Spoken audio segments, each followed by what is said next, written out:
Darling మనం తర్వాత చేద్దాం పోనని నేను మెసేజ్ పెట్టేద్దామని ఆ ఫోన్ తీసి వంశీకి చెప్పా. డార్లింగ్ ఎందుకు ప్రభాస్ గారు ఆయన ఆ దీనిలో ఉన్నారు. నాకున్నప్పుడు దీనికి కరెక్ట్ కాదు. ఇలాంటి టైంలో నేను కూడా చేయలేను. నేనేదో తేజుతోనే ఇట్లా వెళ్ళిపోతాను అని అన్నా. అనంటే సరే నువ్వు ఆలోచించుకో అన్నారు. ఆ రోజు ఈవినింగ్ మళ్ళీ ఆయనే ప్రభాస్ గారు ఫోన్ చేశారు. ఫోన్ చేసి డార్లింగ్ నువ్వు చెప్పింది అది బాగుంది, ఇది చాలా బాగుంది, ఇది అదిరిపోయింది అన్నారు. ఈయన ఇంత నమ్ముతున్నాడేంటి అసలు నన్ను అని ఇంత నమ్మినప్పుడు ఇంత నమ్ముతున్నాడు అనుకుని నేను 2 డేస్ ఆలోచించి అరే మనం పని చేయలేము అని వెనక్కి అడిగేస్తే ఇక చచ్చిపోయినట్టే. మనం హైదరాబాద్ వచ్చింది వెనక్కి తిరిగి వెళ్ళడానికి కాదు కదా. అందుకని సరే తేల్చుకుందాం, ఇది ఎందుకు తీయలేమో చూద్దాం అని చెప్పి ఆ రోజు కాల్ తీసుకున్నాను. తీసుకుని ఆయనకి చెప్పడం మొదలుపెట్టాను. దాని తర్వాత అలా అలా అలా అలా ఈ రాజాసాబ్ ఇలా అయింది. ఈలోపు యాక్చువల్‌గా పాపం ఫ్యాన్స్ మీ అందరికీ చాలా ఎక్స్‌పెక్టేషన్ ఉంటుంది. దానివల్ల ఈ కాంబినేషన్ కరెక్ట్ కాదేమో, ఎలా ఉంటుందో, అసలు ఈ కామెడీ ఎలా చేస్తాడు, ప్రభాస్‌కి ఒక ఇమేజ్ ఉంది.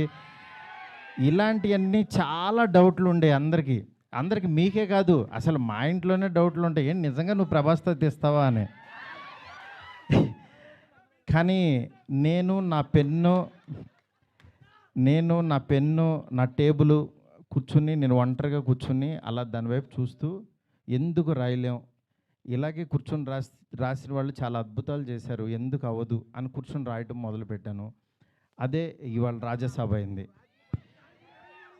నేను అంటే ఈరోజు చాలా ఎమోషనల్ డే. ఎందుకంటే అందరూ పాపం ప్రభాస్ గారిని మారుతితో అవసరమా ఈ టైంలో అది ఇది నేను చాలా అడుగుతూ ఉండేవాళ్ళు. కానీ ఆయన మీరెవ్వరూ చూడండి, నేను తనలో ఒకటి చూశాను, మీరు వదిలేసేయండి అనేవాడు. అంటే ఆయన ఆయన ఇవాళ ఇది టీజర్ లాంచ్ అవుతుంటే రాత్రి 2:00 ఫోన్ చేసి ఒక హాఫ్ అన్ అవర్ మాట్లాడాడు. ఆయన ఫోన్ చేసి డార్లింగ్ ఇది డార్లింగ్ అను చూసా డార్లింగ్ ఇలా అని ఏంటి మీ మీమ్స్ అన్నీ ప్రతి ఒక్కటి షేర్ చేశాను ఆయనకి. మీరు ఒకసారి ఆయన క్యాప్ పెట్టుకుని వెళ్తే రెబల్ గాడ్ పొద్దున్నే లెగంగానే రెబల్ గాడ్ని చూపించావు, చాలా థ్యాంక్స్ అని ఎవరో పెడితే ఆ లుక్ ఆయనకి షేర్ చేసి చూపించాను. ఎందుకంటే మీ ప్రతి ఒక్కటి నాకు ఎస్కేని చూపించి వస్తుంది, ఎస్కేని దగ్గర నుంచి నాకు వస్తుంది, నేను ఆయనకి చూపిస్తా. ఇది ఒక ప్రాసెస్ అనమాట మాది.